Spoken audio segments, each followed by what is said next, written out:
Hello, good morning. Good morning. Good morning.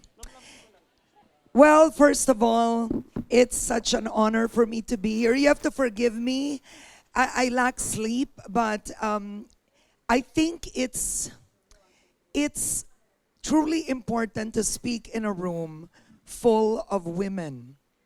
So if you saw that advertisement, there are two things I want you to notice. The most biased in the room against another woman was a woman. And I think that's what we're not addressing. And I'm such an advocate of this.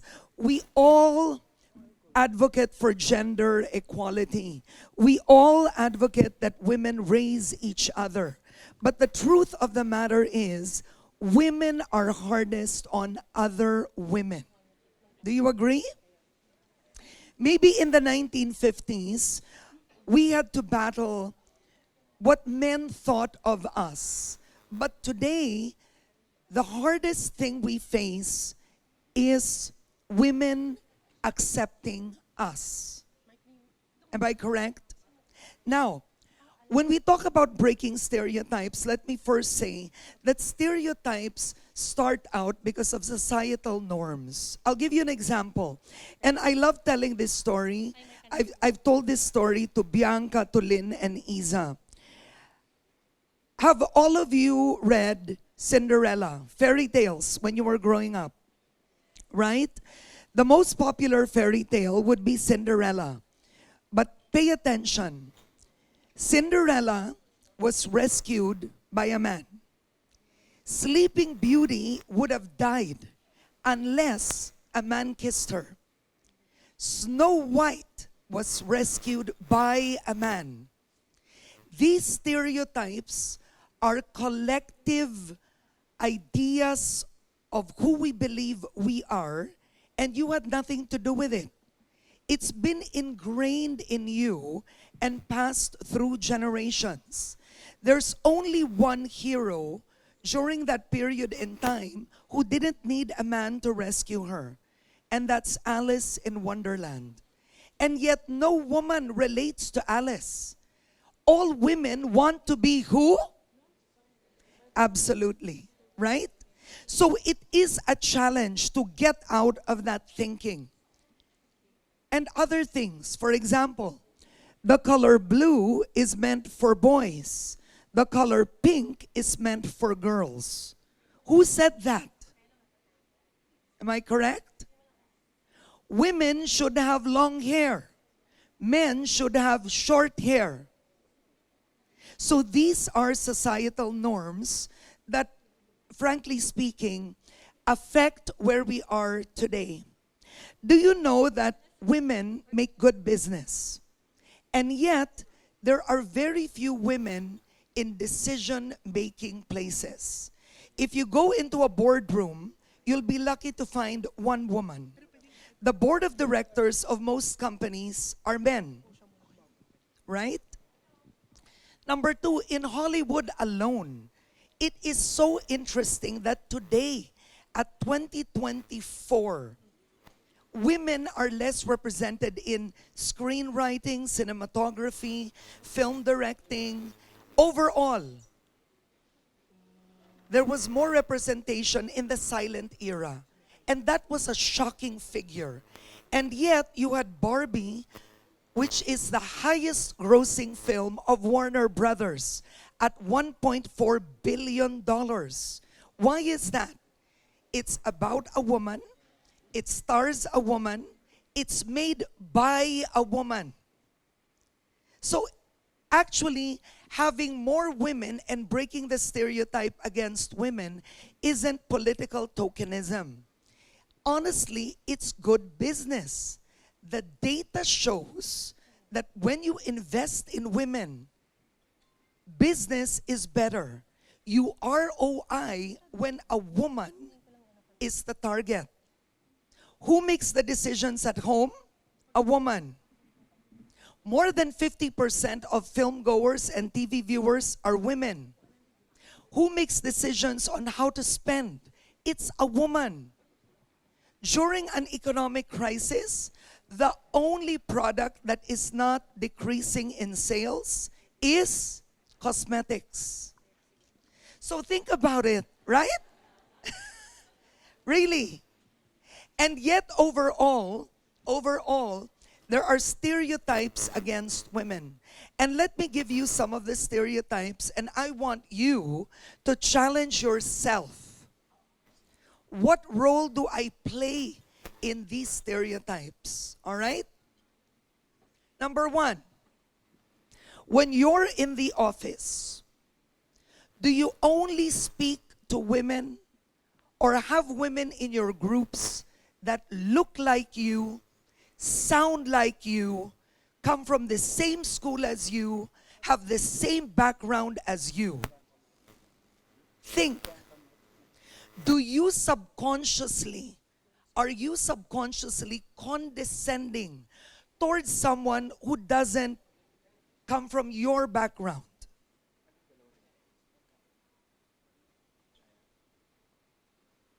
Ask yourself. Number one. Number two, if a woman is wearing a short skirt or her cleavage is showing, do you say she's cheap?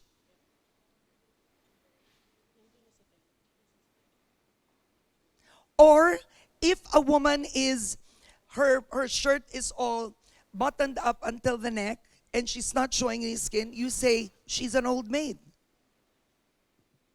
Are you part of the labeling of women? You know that line of America Ferrera in Barbie? You know why that struck a nerve? Because it's true. It's hard to be a woman for women. It's not hard to be a woman for a man. That's easy. But the hardest to please is a woman. And if you ask me, we put each other down. Women put each other down. You know the feminist movement in the 1960s, when Gloria Steinem started it, she was one of those who started the feminist movement in the United States. The feminist movement is one movement wherein nobody had to die, no one was assassinated, all women were united, and yet there was a big change in the structural reform of humanity. And yet, that is one moment in time. Overall, it is very few that women are united on an everyday basis. So that's number two. Number three, do you mentor other women? Do you uplift other women? Do you encourage other women? The mental makeup of women is we operate from a perspective of lack. The queen bee syndrome is the worst label ever given to a woman. That in a group of women, only one has to be the queen. Am I right? The prettiest, the smartest, the wealthiest. And it puts women in a spirit of competition. When you compete with other women, you operate from a spirit of lack. And then, this is where it starts. Phrases such as crab mentality, women pulling each other down, women are catty. Those phrases exist because of how women behave. It's not how men behave. So the hardest thing is a self-reflection of, do I actually want another woman to succeed? Or do I have to be the only one to succeed? Should it just be me? Or can another woman shine today? Will you allow that?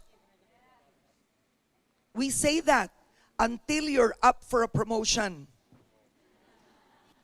Right? Or in my case, until it's a choice between who's going to do the newscast. It's an everyday practice. Do you know, I was asked, Karen, why do you think that UN Women appoint you? it was so interesting. Somebody in the office asked me, and I had to think, and I said, I think because being an empowered woman is something I don't just advocate, but I live it. I live it. And it's a consistent exercise of checking yourself over and over and over again. Did I criticize this woman for what she was wearing? Did I criticize this woman for how she looks?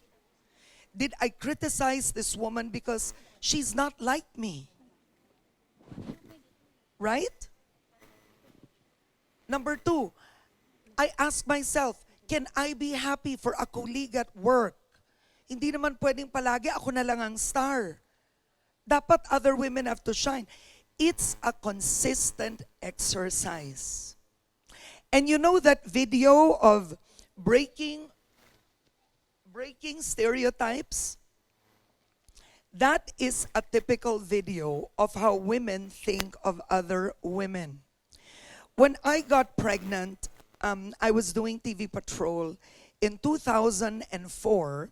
It's changed now. My first son is here, David. And when I got pregnant, no, I was still doing the evening newscast. I was so scared to get replaced. They would make jokes at work. Sige ka, pag nawala ka, ang daming papalit sa'yo. And that was the play in the office. It was always, you know what? If the main anchor isn't there, o nandyan si Karen masama ugali mo, nandyan si Karen o Karen you don't play by our rules, nandyan si ganyan So it was 24 years of battling issues of self-worth in an industry that I love.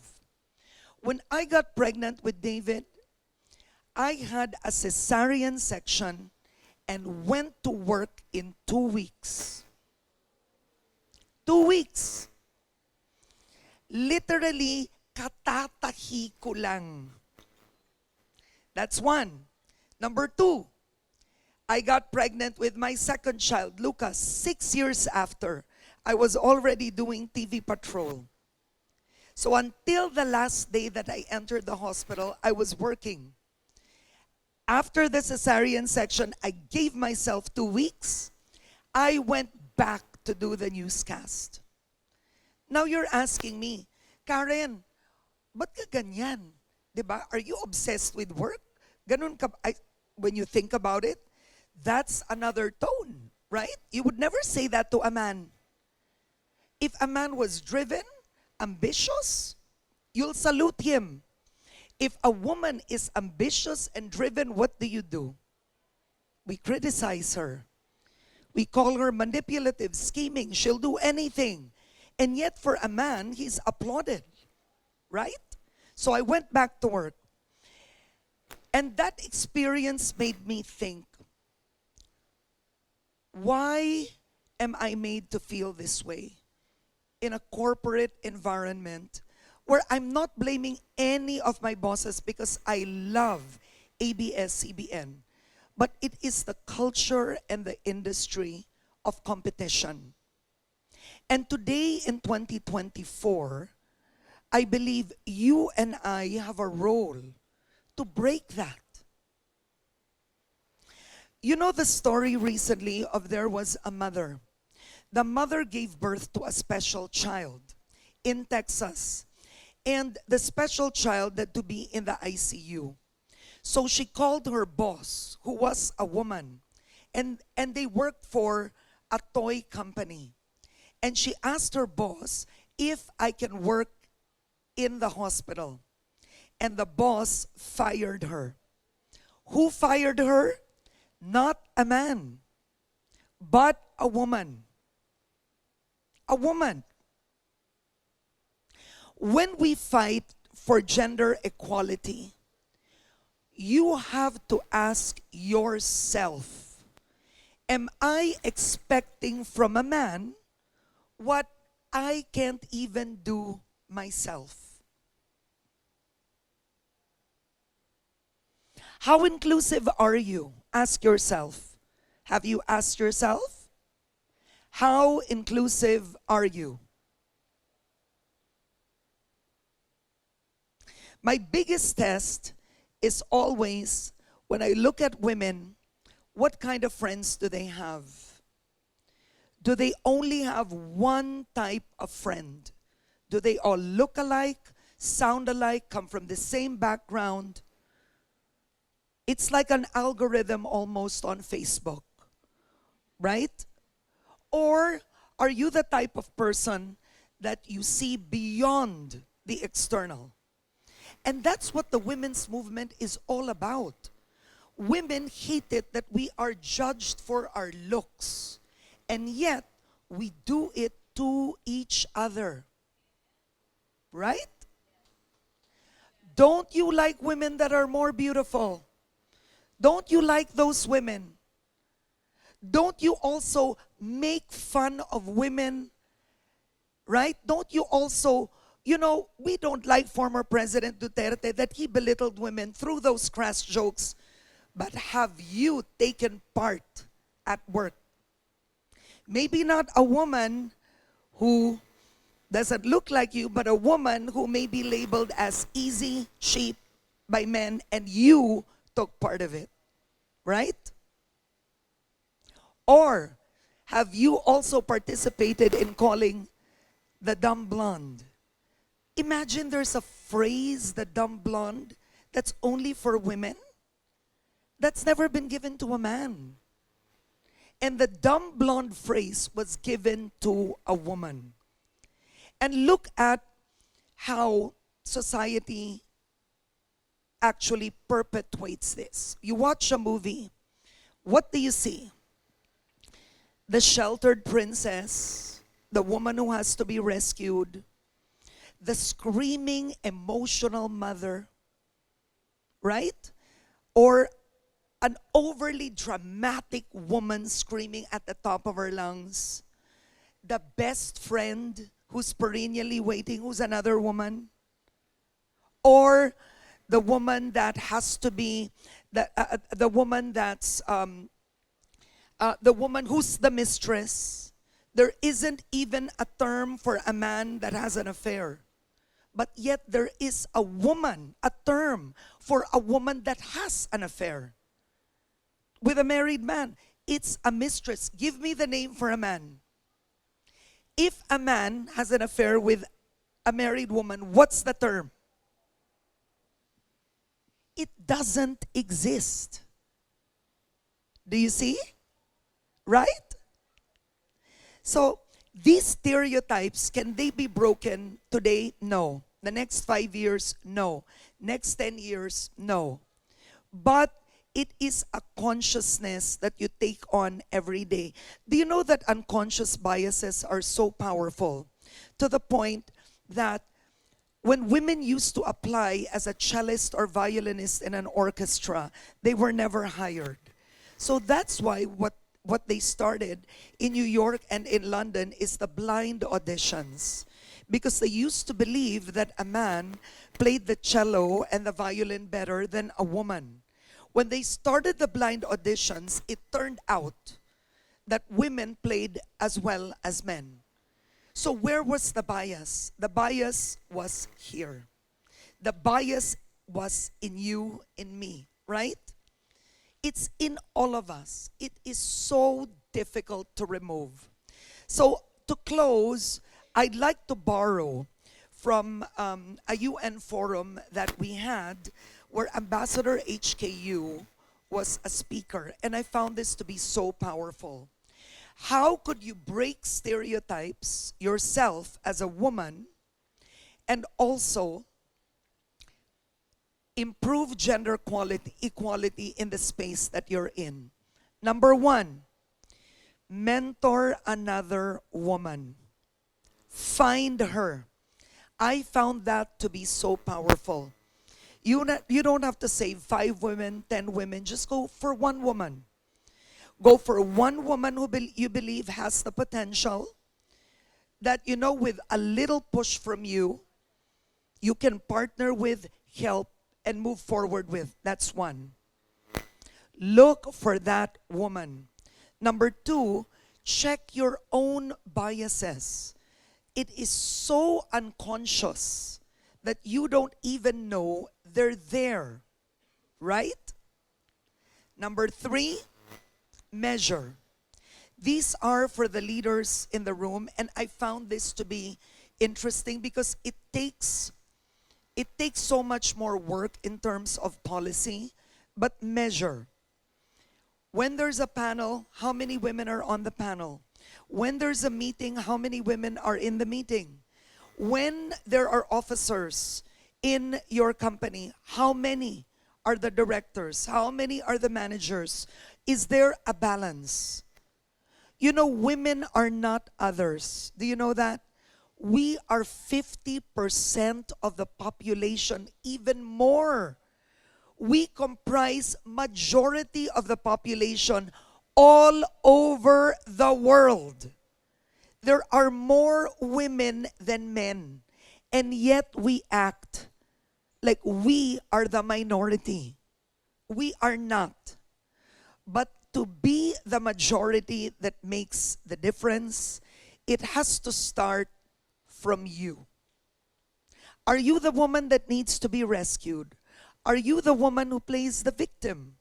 Are you the woman who also victimizes other women? Are you part of the cycle of abuse, discrimination in your workplace that propagates these stereotypes? Are you that woman? Are you that woman who is exclusive instead of inclusive? You're a part of the women that actually move women out. Don't be that woman. You have to be the better woman. And to be the better woman is the woman who loves other women too. Thank you very much, and I hope you have a good day.